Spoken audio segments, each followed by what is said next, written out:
Thanks so much for joining us. I'm Lorelei Shamayo, and this is MeWe Fairs for energizing body, mind, heart, and soul. We have events throughout the Northwest and many online, and we interview our practitioners and vendors so you get a chance to know who we are before you meet us at an event. I'm excited today to be here with Jane Masteller. Jane, it's lovely to be with you. Thank you so much for having me. So tell us, what is it that you do? What do you offer at our events? Well, I am an astrologer and I specialize in astrocartography, and that's the astrology of your own personal geography. So if you know your exact birth time, you can find out how energetically the planets are influencing you in your current location, as well as any locations that you'd be interested in for relocation or travel, or just to understand the energy of a certain area or the people in that area. It's really profound. I call it the ultimate feng shui. So is it, I think I've seen astrocartography maps before. There are lines that are drawn on the map. Is that? Yes, so there's lines, and it is different for everyone. It's based on your birth time. And so there's certain lines that tend to be a little bit more favorable than others, and some lines that maybe are a little less favorable. However, each person is individual, and sometimes those lines that you might think would be less favorable might actually work for that person. But what we do is we go back and forth between the person's natal chart and their astrocartography chart, because it can be favorable to go to the Venus line, but you want to know what is in store for you based on your natal Venus. So what sign is your natal Venus in? What aspects does your natal Venus make? What house is it in? Because all of that will get highlighted.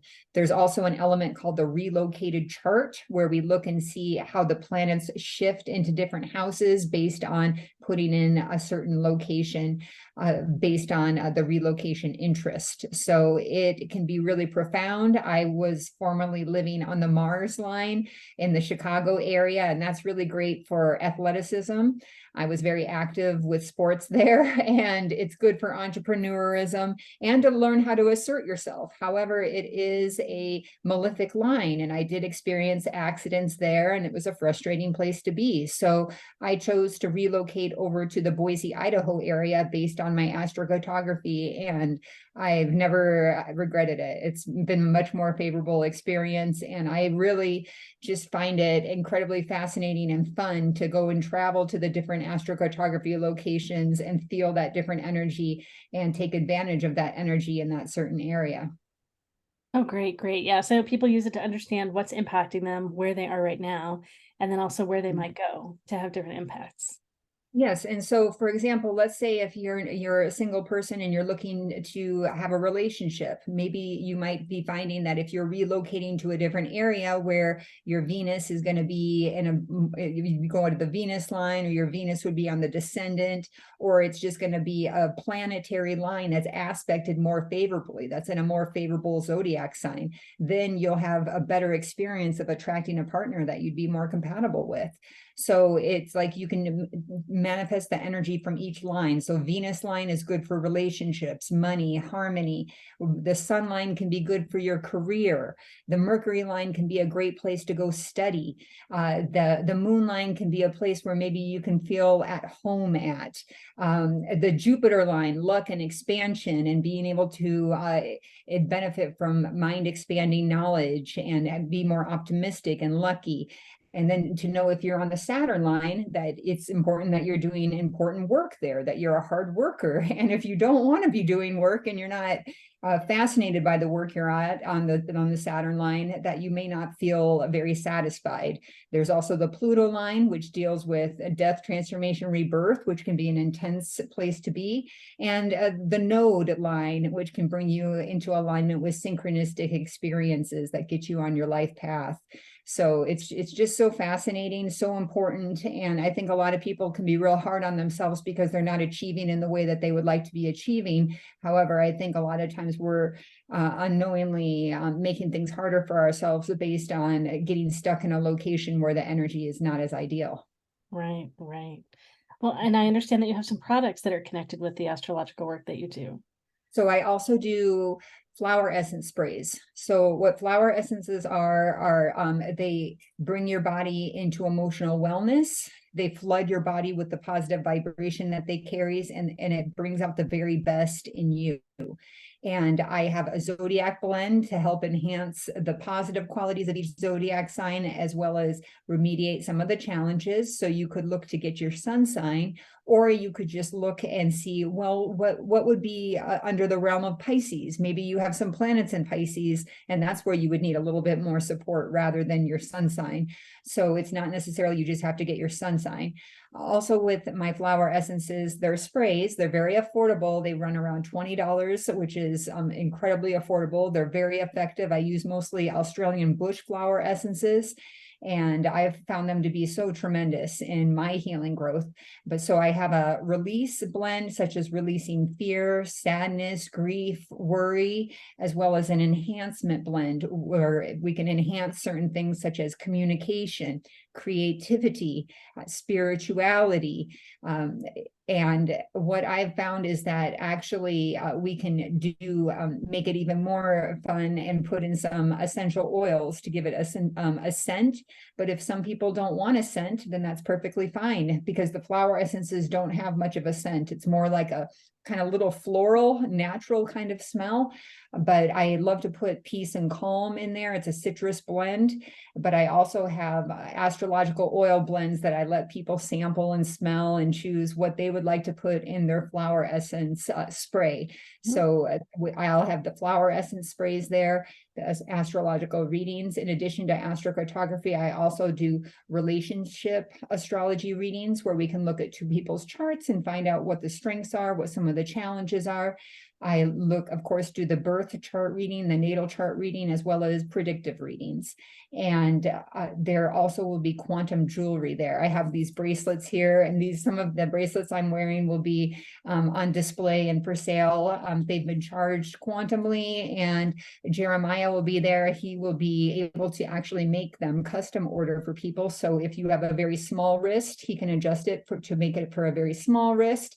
A very large wrist, he can make it long, expand it so it's not going to be tight on you. You can choose exactly what beads you want in your jewelry. So we're going to have a lot of awesome things there. So please stop by. Oh, great, great. Well, how did you get started doing all these different things? Well, I actually, the way I learned about astrology was one time a woman impressed me in a bar because she was able to read myself and the gentleman I was with just by knowing what our sun signs were. And I remember thinking, I want to do what she just did. And I got just one book on astrology, and the rest was history. I couldn't put it down. It made so much sense to me. I was looking and reading about my sun sign being in Cancer, and about my moon being in Gemini, and all this Leo energy that I wasn't aware of. So I started reading the book, underlining the different things it was saying, because I said, finally, I'm understanding myself. I was just right out of college, the 4-year college. And it was kind of interesting that it was like right when I finished, what you would think would be your most profound educational experiences, then astrology fell into my lap. So I started doing lots and lots of self-study of astrology. I was married to an astrologer for 10 years. We studied intensely together. And I just never could think that I think to myself always, I don't know what I would do without astrology to help, because it helps me understand myself. It helps me understand other people. It helps me understand the events that are happening to me. And then at the time when my former husband and I were separating, I was at a pretty low point in my vibration, and I was going to an expo, and a woman was talking about the flower essence sprays. And I said, well, it seemed to work for her. I'm going to give it a try. And I was using her flower essences, and she said, well, what do you notice? And I said, well, I'm a Cancer, and Cancer has the reputation of being quite emotional. Even I will say in a lighthearted way, we're the crybabies of the zodiac. And so what I noticed was I wasn't crying as much. I wasn't overreacting over things and making it such a big deal. And so that's how I knew that they were working. And I knew that I wanted to learn how to do them myself, because I didn't want to be her customer for the rest of my life. So that's how I became aligned with the flower essences. I took her classes, and I learned how to implement the Bach flower remedies, the Australian bush, and the fine horn remedies. And I utilize them in sprays at this time.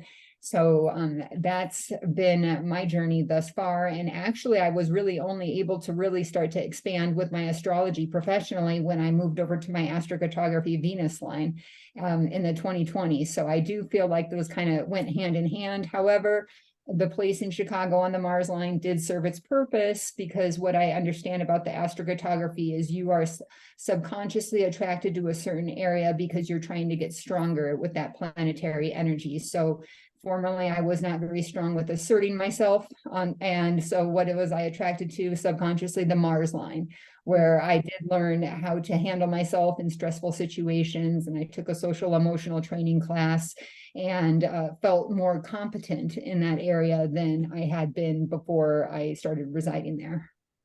And how did you get interested in astrocartography and not specifically just astrology? Because I know a lot of astrologers don't do Yeah. astrocartography. Well, it was one of the things that stood out when I got a fantastic reading from Kenneth Bowser, an astrologer, a sidereal astrologer. I believe it was around 2004, 2005. And it was an element that he included in the reading. And that's when I thought to myself, what? He didn't go into as much detail as I understand it now. He just said, this is the planet. This would be a couple of keywords that you might be able to understand the energy there. This would probably be the best area for you. So I was keeping that in mind. And then as I started studying astrology more, there's an astrology with Heather on YouTube, fantastic information about astrocartography. I highly recommend it for people. I studied a lot what she was talking about, and I was always in the back of my mind thinking to myself, why am I on this Mars line in Chicago? This can't be so great. And then as things started not going my way, I kind of was thinking to myself, this is not good. How can I be such a avid astrologer student and be here on the Mars line where I know it's not the most favorable? And it was considered in particular a cautionary area of where you could have accidents. And by the time I had my third accident, I said, well, it seems like I really need to get out of here. And I was ready for something different after I had separated from that marriage, and felt like finally I'm going to go and seek this better astrocartography location, where I got a little bit delayed in that because I was planning on going before the marriage, but then the marriage happened, and then I thought we would go together somewhere else, but that didn't happen.